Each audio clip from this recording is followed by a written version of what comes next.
ਮੀਆਂ ਨਵਾਜ਼ ਸ਼ਰੀਫ ਕਹਿੰਦੇ ਨੇ ਕਿ ਜਨਾਬ ਇਹ ਬੱਚੇ ਜਿਹੜੇ ਆਉਂਦੇ ਨੇ ਐਵਨਫੀਲਡ ਦੇ ਅੱਗੇ ਆ ਕੇ ਤੇ ਜਨਾਬ ਜਿਹੜਾ ਕਲਚਰ ਹੈ ਨਾ ਉਹ ਸਹੀ ਨਹੀਂ, ਗਾਲੀਆਂ ਦਿੰਦੇ ਨੇ ਤੇ ਗੰਦੇ ਅੰਡੇ ਮਾਰਦੇ ਨੇ। ਗੰਦੇ ਅੰਡੇ ਤੇ ਇੱਥੇ ਲੱਭਦੇ ਕੋਈ ਨਹੀਂ, ਲੰਡਨ ਵਿੱਚ ਜਿੱਥੇ ਵੀ ਢੂੰਡੋ ਗੰਦੇ ਅੰਡੇ ਤੇ ਢੂੰਡਿਆ ਨਹੀਂ ਲੱਭਦੇ।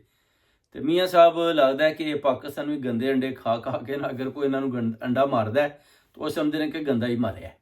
ਗੰਦਾ ਅੰਡਾ ਤੇ ਹੈ ਹੀ ਕੋਈ ਨਹੀਂ ਮੀਆਂ ਸਾਹਿਬ। ਇਹ ਜਿਹੜੇ ਗੰਡੇ ਨੇ, ਇਹ ਅੰਡੇ ਨੇ, ਇਹ ਠੀਕ ਅੰਡੇ ਨੇ। ਇਹ ਤੁਸੀਂ ਬੋਇਲ ਵੀ ਕਰ ਸਕਦੇ ਹੋ। ਅਗਰ ਤੁਸੀਂ ਇਹਨਾਂ ਨੂੰ ਕੈਚ ਕਰੋ ਤੇ ਇਹਨਾਂ ਨੂੰ ਜਾ ਕੇ ਘਰ ਜਾ ਕੇ ਕੁੱਕ ਸ਼ੁਕ ਕਰੋ ਤੇ ਖਾਓ ਪੀਓ।